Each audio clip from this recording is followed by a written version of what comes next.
Для фаленопсиса коріння – це буквально все. І якщо у багатьох кімнатних рослин коріння приховане в горщику і виконує таку функцію якоря та насоса для води, то у фаленопсиса це найголовніший багатофункціональний орган, від якого на 90% залежить життя рослини. І ось кілька причин, чому розвиток коріння для фаленопсиса важливіший, ніж будь-якої звичайної квітки.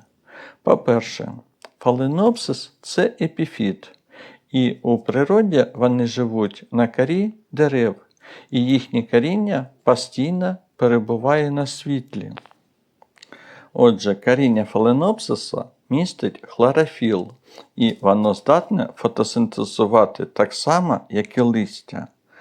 Коли ви поливаєте орхідею і її коріння стає яскраво зеленим, це знак того, що в ньому запустилися процеси фотосинтезу, тобто вироблення енергії для росту. По-друге, унікальна система живлення через веламен. Коріння орхідей покрите спеціальним губчастим шаром клітин веламеном.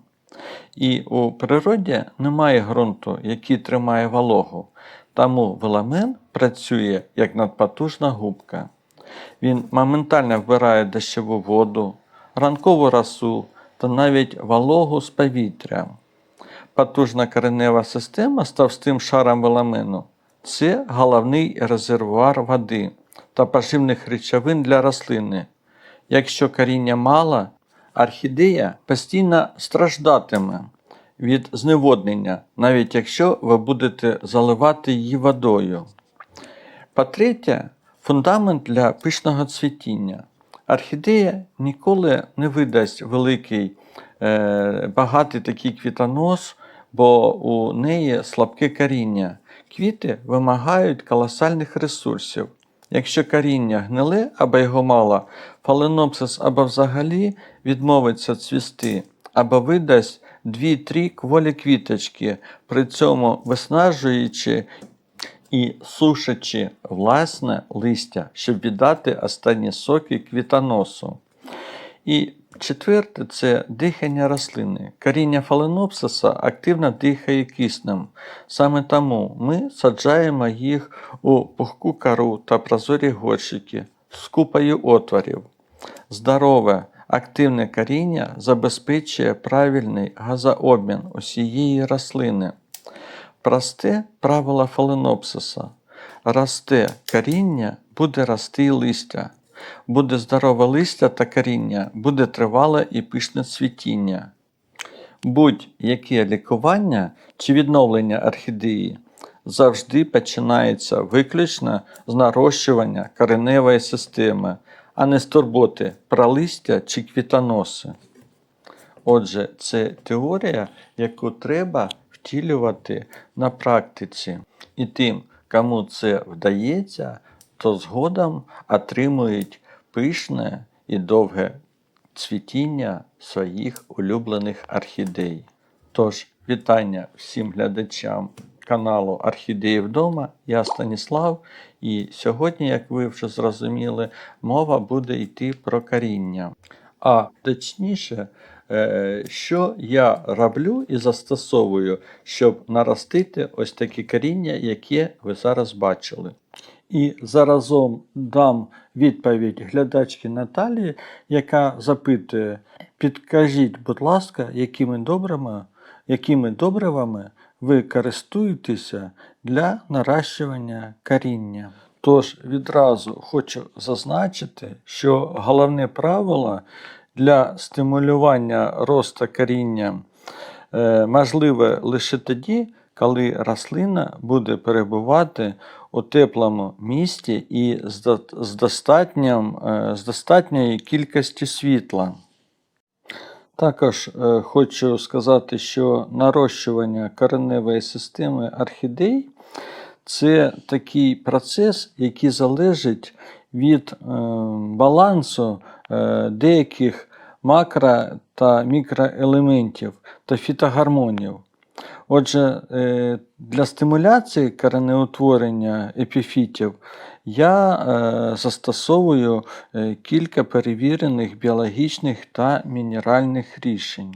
І перше – це використання таких добрив, у яких є акцент на фосфор.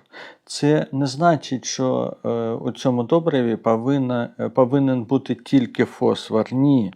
Повинен бути і азот, і калій, і інші мікроелементи. Але саме ті добрива, у яких частка фосфору найбільша, і є такими енергетичними штовхачами до поділу клітин у зоні росту кореня. Тож для запуску нових корінців я обираю добрива, де формула НПК зміщена у бік фосфору.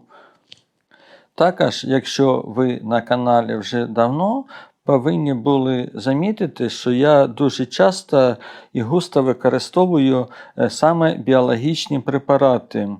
Отже, коріння орхідей у природі живе у тісному симбіозі з грибами. Тому чудово працюють професійні препарати на основі корисних ґрунтових мікроорганізмів, зокрема спори гриба триходерма. Тобто отой препарат триходермін, який я рекомендую застосовувати 2 рази на місяць. Отже, вони не лише захищають молоді корінці від гнилей, а й виділяють природні стимулятори росту. Ну і куди ж без аміностіма? І також ви повинні були бачити, що крім аміностіма я використовую ще і фіталон. Отже, що то можна назвати амінокислотними комплексами. Тож, спеціальні рослинні антистресанти, такі як аміностім, фіталон, забезпечують орхідею готовим будівельним матеріалом. І рослині не потрібно витрачати власну енергію на синтез білків.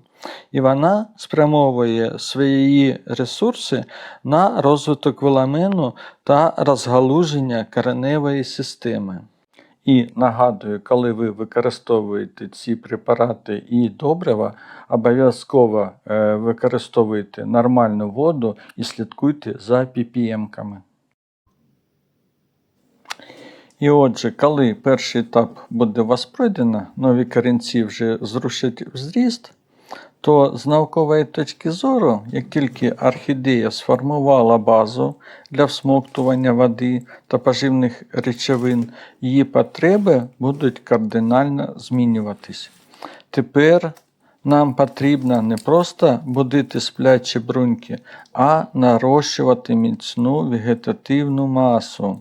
І ось у цей момент я використовую ось таке універсальне добриво з формулою 20-20-20.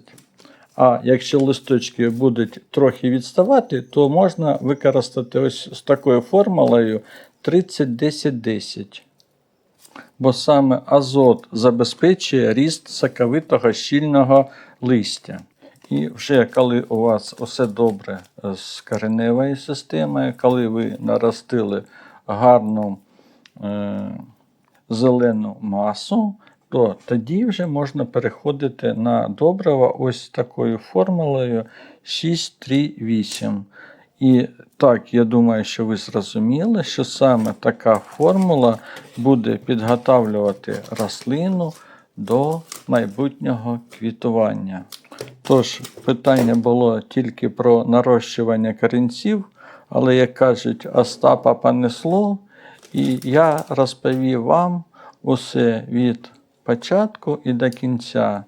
І також ви зараз ось побачите всі мої добрива, якими я користуюся. Немає тут ще добрива, ось, які я використовував нещодавно. Це пуста пляшка в мене зараз, і я вже більше 3 місяців не можу його придбати, бо у місті у моєму воно не продається.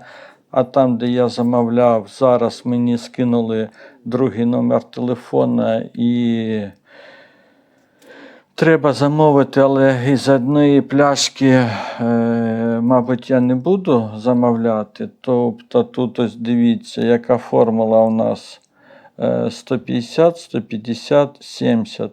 І тут дуже хороші і мікроелементи, і цинк, і залізо. А найголовніший секрет цього препарату ховається у фітогормонах. Тут є ауксин. Отже, з точки зору фізіології рослин, такий склад, високий фосфор плюс потужна доза ауксинів – це класичний потужний стимулятор коренеутворення. Тож, беріть на замітку. І ще в мене не вистачає тут одної баночки. Це стимовід для орхідей, це органічне добриво з додаванням гуматів. Значить, формула там, якщо я не помиляюся, 1, 1,6, 2 і 3 НПК такий там. І от тепер про всі добрива, які я застосовую, я вам розповів. Тож сподіваюся на ваші лайки, коментарі, ваші відгуки і ваші добрива, якими ви користуєтеся. Напишіть, будь ласка. Ну, а я, звичайно, запрошую вас заходити на канал Орхідеї вдома знову. І всього усім на все добре. Бувайте!